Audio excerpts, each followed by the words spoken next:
Seguimos hablando acerca del enfoque por competencias y en este video vamos a estar viendo más estrategias y más técnicas para ayudar a en el aula realmente tener este enfoque. Ahora vamos a estar viendo cuáles son algunas técnicas y estrategias referidas específicamente al manejo eficaz y eficiente de la información, para que podamos tener estudiantes que realmente puedan comunicarse de forma asertiva y tener habilidades importantes de escucha activa. La primera técnica que vamos a estar viendo es la entrevista. Es importante que entendamos la utilidad de la entrevista. Cuando queremos que nuestros estudiantes se expongan a la experiencia, al juicio de un experto, no solamente a la información teórica o a distintas fuentes de información, pero a una experiencia un poco más vivencial, entonces es importante utilizar la entrevista. Siempre es beneficioso que nuestros estudiantes tengan encuentros con especialistas y con personas que realmente tienen años de experiencia trabajando en ciertas áreas.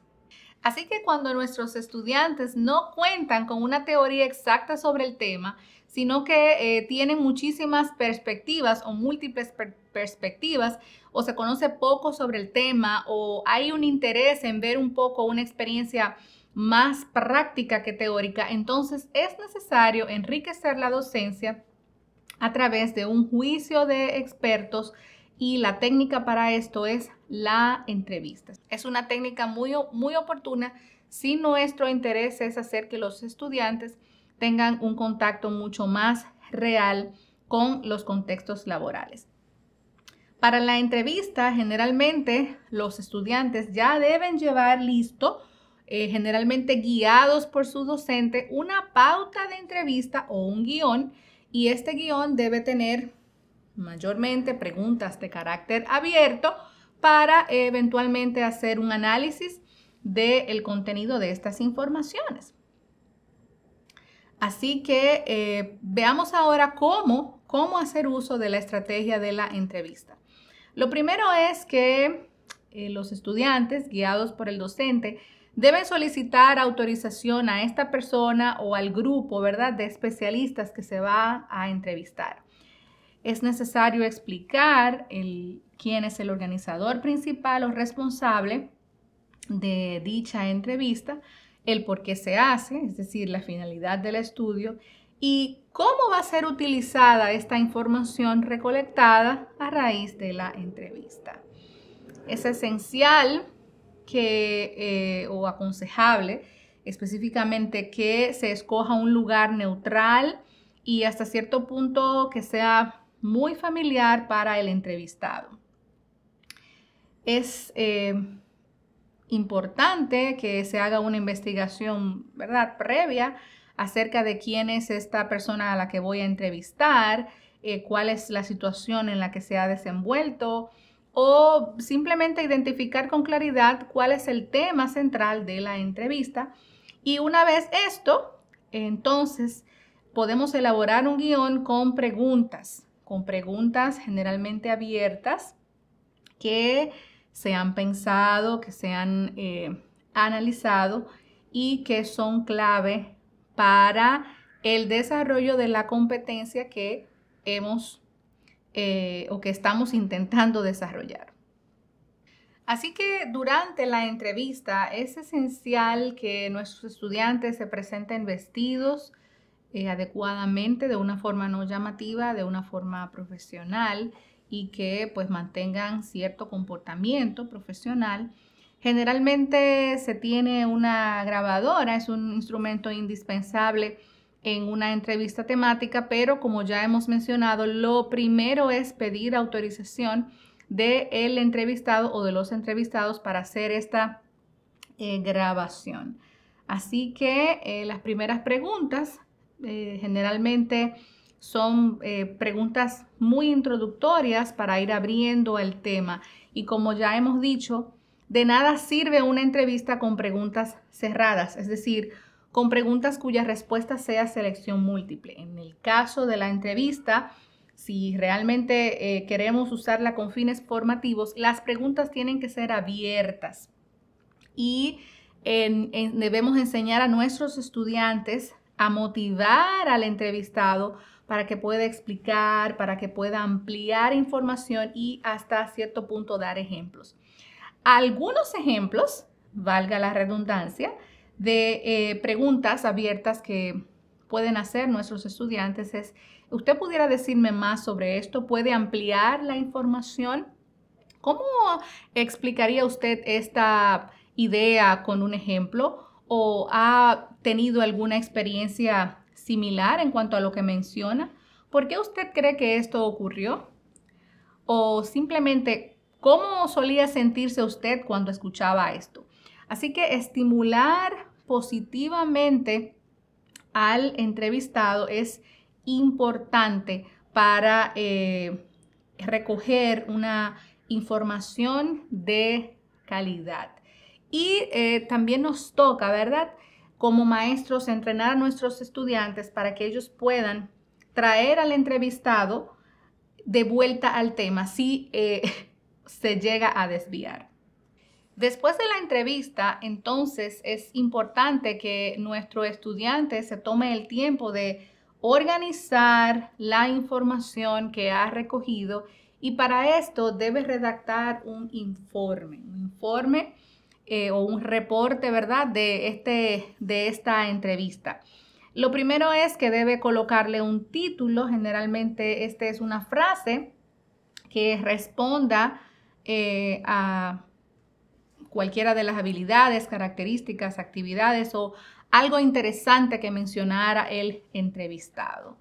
Debe tener una entrada que es una especie de introducción breve de quién fue mi entrevistado. Y luego de esto, generalmente empieza aquí el esquema de pregunta y respuesta, donde se presentan las respuestas de la mejor forma, de la manera más clara posible, y quizás se organiza un poco las distintas respuestas, se organizan bajo subtítulos. En ocasiones es necesario enseñar a nuestros estudiantes a cortar algunas de estas respuestas, capturando, ¿verdad?, la esencia de lo que realmente queremos que se quede o que se plasme dentro del reporte. Así que como docentes nos toca no solamente decir a nuestros estudiantes: te toca realizar una entrevista, sino que también nos toca ayudarles en el proceso. Nos toca ayudarles a encontrar el entrevistado, a preparar la pauta o la guía o el guión de preguntas con preguntas abiertas. Nos toca enseñar ciertas reglas de comportamiento a nuestros estudiantes durante la entrevista, hablarles acerca de la importancia de obtener el permiso o el consentimiento informado del entrevistador, y también nos toca guiar a nuestros estudiantes a cómo cerrar esta entrevista. Y quiero hacer énfasis en esta parte.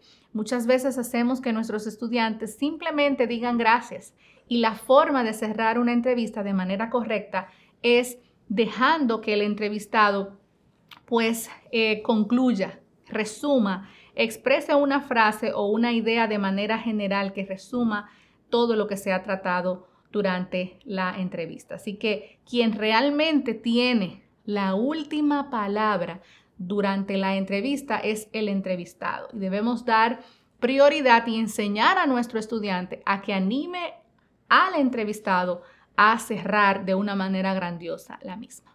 Y ahora vamos a estar hablando acerca del panel. Cuando queremos que nuestros estudiantes se vean expuestos a un tema y obtener la visión o la perspectiva general de este, entonces convocamos a unos 5 o 6 expertos precisamente a un panel. Cada uno de esos expertos es especialista en la temática, pero es especialista de forma muy puntual, muy particular, en un área esencial de cada temática. Así que veamos ahora de qué trata el panel y cómo podemos hacer que nuestros estudiantes sean expertos dentro de una temática muy particular. El panel consiste en una reunión de varias personas que van a exponer sus ideas sobre un determinado tema. Este se diferencia de otros tipos de discusiones en el hecho de que aquí los especialistas no están en una exposición larga, sino que están actuando bajo un diálogo. Es decir, no son oradores, sino que ellos están conversando entre sí y están debatiendo entre sí el tema que ha sido propuesto. Cada uno hace sus aportes desde su especialidad, pues aunque todos son especialistas en el gran tema, cada uno está centrado y está formado de manera particular en un aspecto esencial de dicha temática. Los integrantes del panel generalmente son de 4 a 6 participantes y estos tratan de desarrollar a través de una conversación todas las perspectivas o los aspectos posibles del tema para que la audiencia obtenga así una visión mucho más completa de este. Una vez el panel finaliza, entonces el debate pasa al público.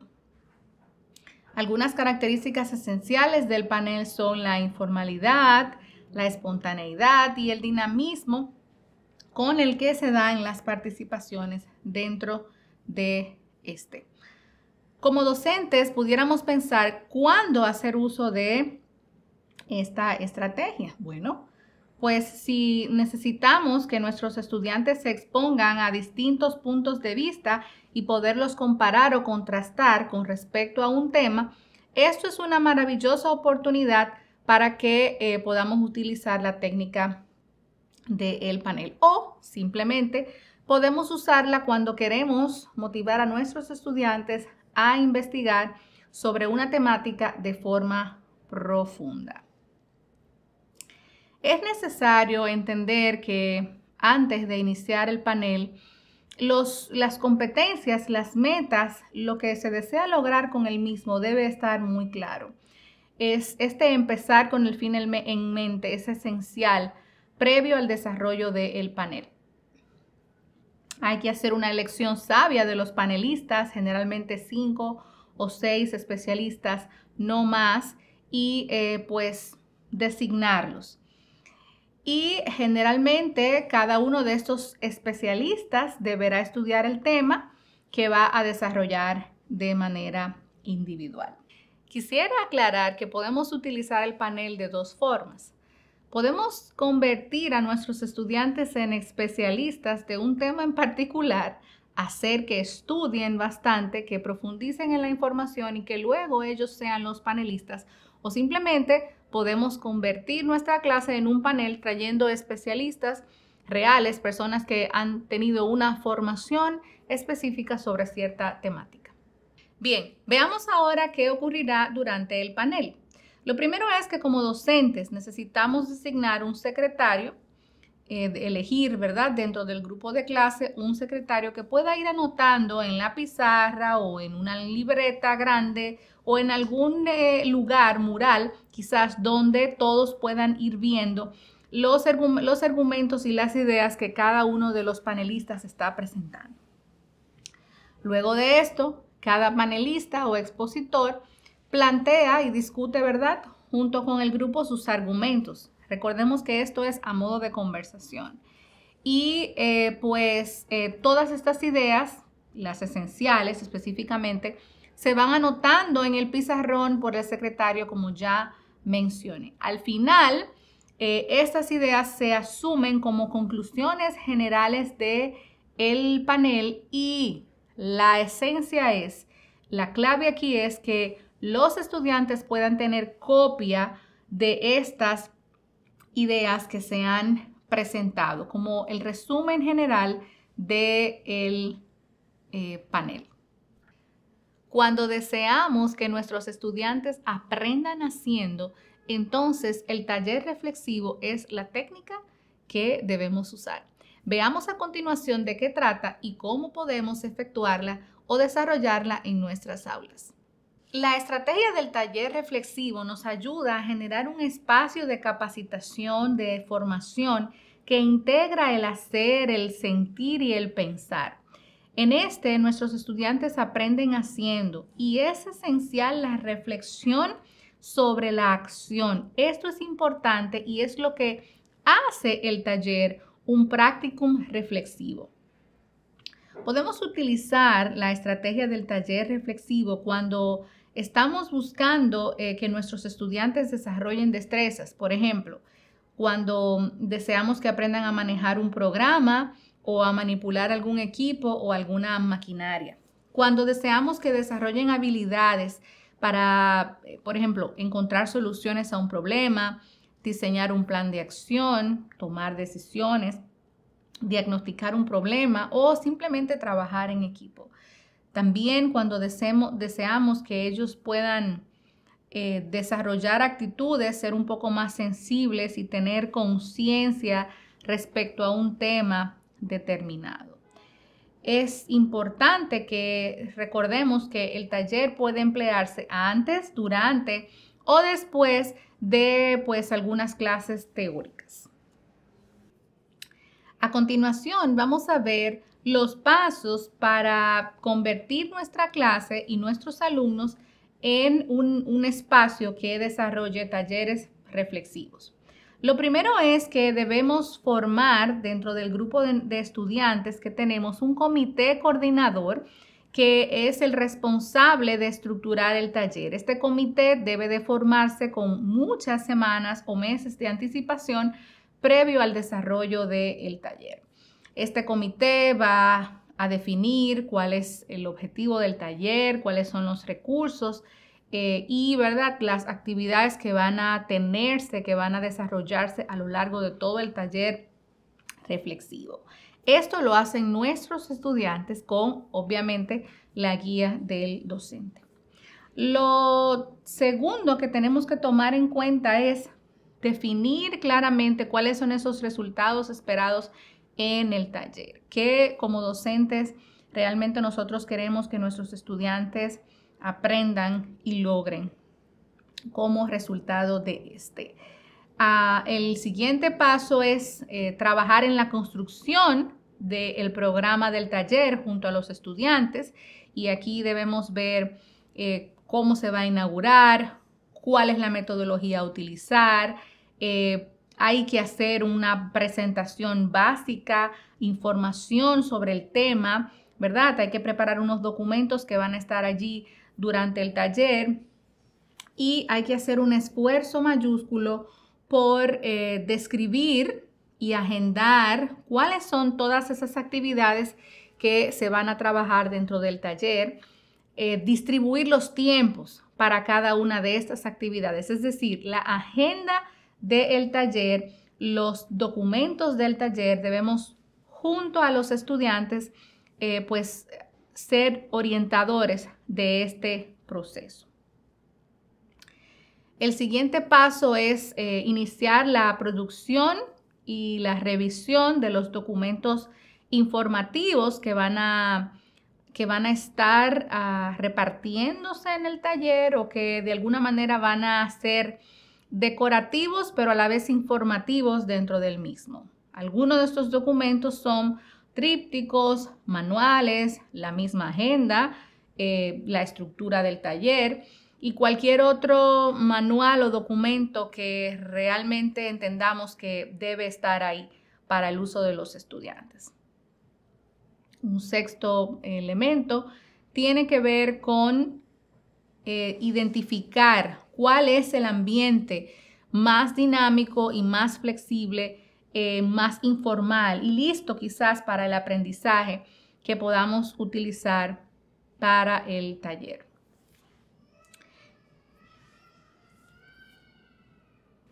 El siguiente aspecto tiene que ver con identificar cuáles son esas sesiones o plenarias, cuáles son esos espacios donde se va a introducir información nueva y cuáles son las sesiones o plenarias donde esta información nueva va a tener un espacio de ser aplicada. ¿Cuándo vamos a introducir información nueva y cuándo entonces vamos a hacer uso o a aplicar esto que ya hemos presentado anteriormente? Es importante también identificar cuáles van a ser estos tiempos de receso o estos tiempos de descanso.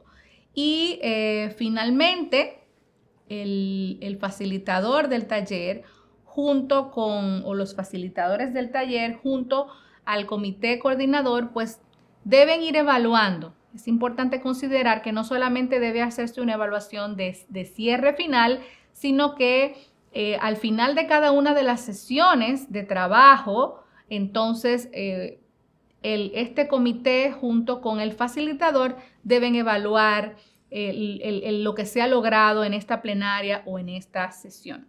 Por último, se da oportunidad al relator, el cual debió haber sido escogido desde el inicio del taller, y este va a presentar una especie de resumen de la jornada y va a tratar de resumir un poco los aprendizajes que se han dado a lo largo del día.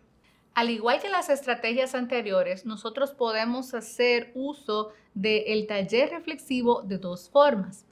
Podemos utilizar a nuestros estudiantes no solamente para que formen parte de este comité organizador, sino que a su vez ellos puedan ser los facilitadores del taller.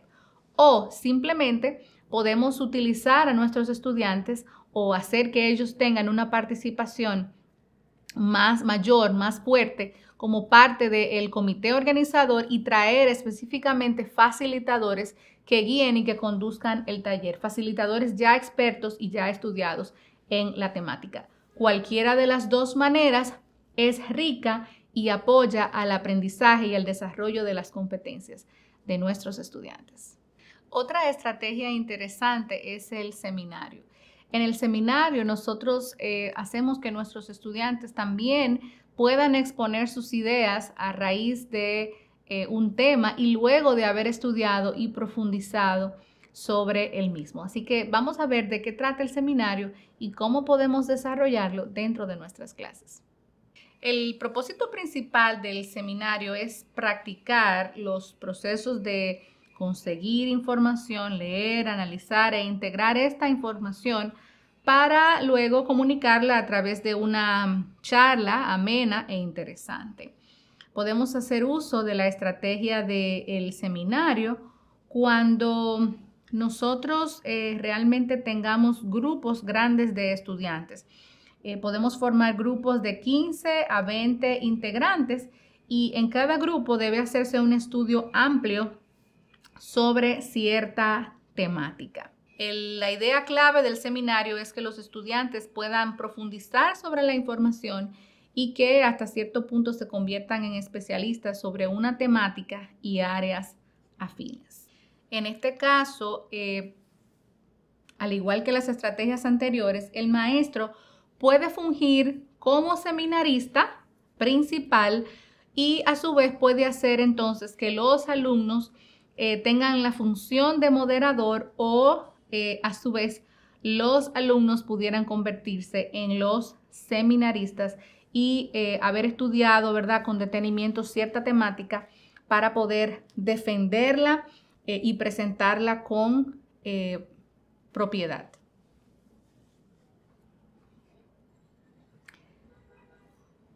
Veamos ahora un poco acerca de la preparación del seminario. Es importante escoger un tema que sea de actualidad, un tema que sea controversial, un tema que sea interesante y que hasta cierto punto la audiencia pueda entender. Hay que guiar a nuestros estudiantes a hacer una búsqueda profunda en distintas fuentes de información y es esencial dentro del seminario tener la ayuda de un asesor para cada uno de los grupos. Es decir, los grupos que van a estar investigando sobre una temática deben estar acompañados por un asesor que es un especialista en dicha temática y que los va a guiar en este proceso de recogida de la información y de búsqueda de experiencias sobre el tema. Durante un tiempo, los estudiantes se dedican a la investigación y a la búsqueda de información junto con el asesor. Luego, entonces, se procede a tener el gran evento o el seminario. Es importante que en el seminario cada grupo presente su temática, ya sea de manera grupal o escogiendo a un representante del mismo. Es necesario que como parte del seminario este grupo pues presente un trabajo escrito que resuma su experiencia de preparación previo al seminario. Entonces, cada grupo, una vez ha tenido el tiempo con el asesor, logra su presentación, lleva las evidencias y documentos escritos para compartir con la audiencia. Entonces, al final, se tiene una sesión de preguntas o de comentarios y de retroalimentación para cada uno de los seminaristas. Como se ha dicho anteriormente, en el caso del seminario es importante que los estudiantes tengan un asesor y no necesariamente tiene que ser el docente que dé abasto para todos los grupos.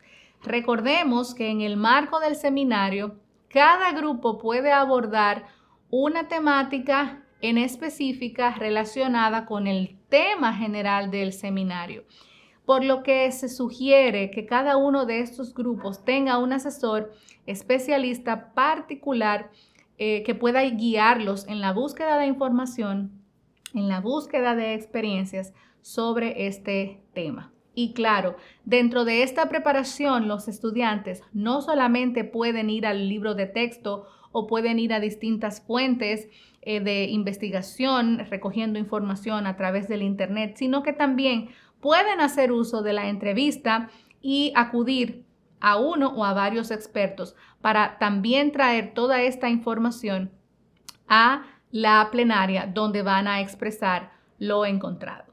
Parecería que el seminario es muy similar a las estrategias que hemos presentado anteriormente, sin embargo es muchísimo más amplia porque, como ya he mencionado, hay una o varias figuras claves que acompañan a cada uno de estos grupos que hacen la investigación, es decir, la figura del asesor. No solamente está el docente que guía el proceso, sino que también cada grupo de los que se ha formado tiene esta figura o este acompañante de asesor. También la estructura a la hora de hacer el evento o la presentación de dicho seminario debe ser una estructura generalmente en forma de U o de manera circular para que pues los rostros puedan verse y el intercambio de la información sea mucho más fluido. Continuamos con el debate. El debate es otra técnica o estrategia que ayuda a nuestros estudiantes a desarrollar todas las competencias referidas a la oralidad y a una buena argumentación. Cuando tenemos distintas perspectivas sobre una temática y necesitamos ver hasta qué punto nuestros estudiantes pueden defender o refutar una, entonces el debate es la técnica adecuada. El debate consiste en un intercambio informal de ideas o de informaciones acerca de un tema. Este es realizado por un grupo y se conduce de una manera muy estimulante y muy dinámica. Cada grupo, ¿verdad?, va a tener la oportunidad de presentar sus argumentos, de presentar sus ideas y casi todos dentro del grupo tienen la oportunidad de presentarse dentro de el podium para exponer sus argumentos. Utilizamos la estrategia del debate cuando realmente queremos que nuestros estudiantes puedan contrastar distintos puntos de vista o perspectivas acerca de un tema, o simplemente cuando queremos hacer que ellos se motiven a investigar de manera profunda sobre algún contenido o temática. En el debate tenemos un grupo que es defensor de una situación y tenemos otro grupo que actúa como fiscal o como detractor. Algunos alumnos no forman parte de ninguno de estos grupos, sino que se dedican a moderar el tiempo y a hacer anotaciones. Veamos ahora algunos pasos para realmente poder tener un debate efectivo en nuestras aulas. Lo primero es que debemos elegir un tema de interés que produzca controversia dentro de nuestros grupos. Lo segundo es designar o invitar anticipadamente a los participantes de acuerdo al tema.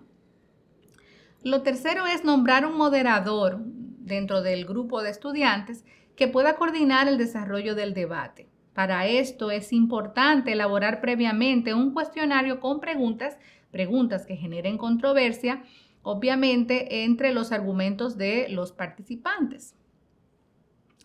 En cuarto lugar, necesitamos elegir también dentro del grupo de clases un secretario que anote las ideas principales que ya han sido expuestas por cada uno de los participantes de los distintos grupos o bandos. 5. De acuerdo al número de participantes, necesitamos establecer qué tiempo va a durar el debate y de qué cantidad de minutos van a ser las rondas para cada expositor o participante. Por último, una vez haya finalizado el debate, entonces el secretario, que ya fue elegido anteriormente, debe exponer y presentar un resumen de las distintas ideas o argumentos que fueron dándose a raíz del debate. Ahora vamos a detenernos en las etapas del debate. El debate tiene 2 etapas. La primera es la etapa de argumentación y la segunda es la etapa de refutación. Vamos a detenernos en la primera etapa, que es la de argumentación. Aquí tenemos 2 bandos que ya hemos de manera sabia y previa hemos dividido, ¿verdad?, nuestra clase en 2 bandos. Se da el turno a el primer bando o al primer grupo, es decir, el grupo que está pro el tema, y luego se da el turno al grupo que está contra.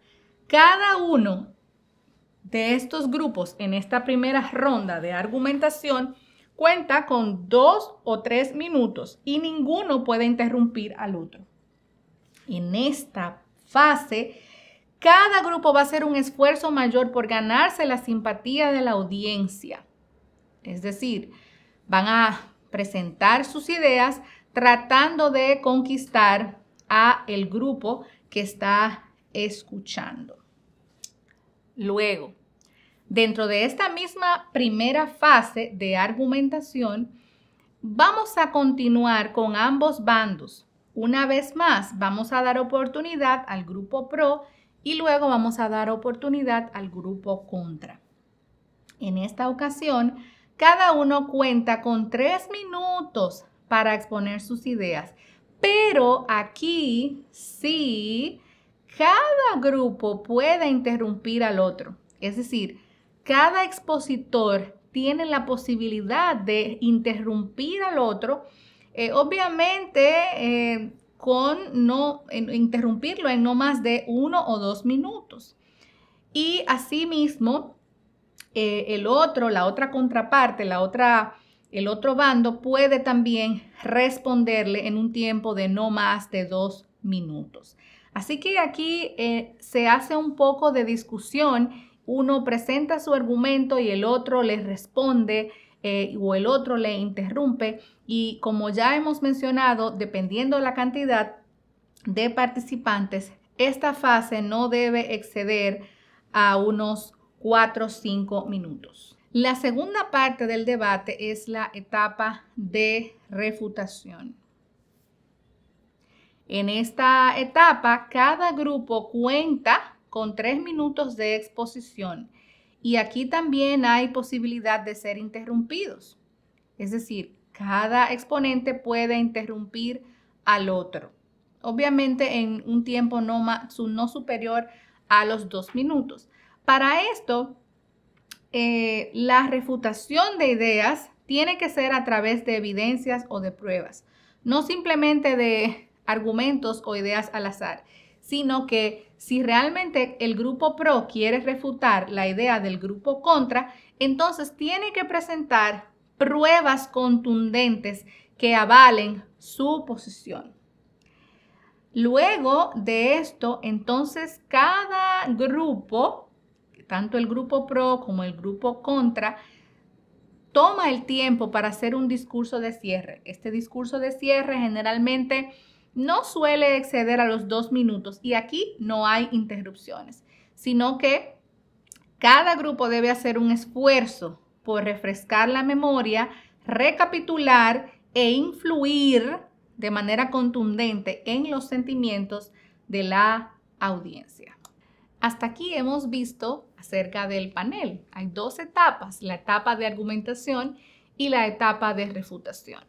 Aunque en el video hemos dado algunas recomendaciones en cuanto a los tiempos, lo importante es específicamente entender la mecánica de cómo funciona y seguir los pasos, dar oportunidades a ambos grupos, al grupo pro, al grupo contra, que puedan presentar sus argumentos, presentar sus evidencias y luego hacer un discurso de cierre donde se capte la atención, donde se capte la esencia de lo que han presentado.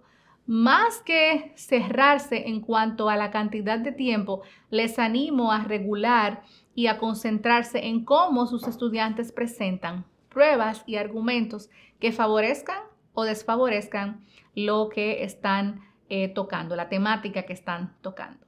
Hasta aquí hemos compartido algunas estrategias para trabajar la comunicación asertiva, la escucha activa y, por supuesto, la producción oral con argumentos profundos, con argumentos y evidencias basadas en la información.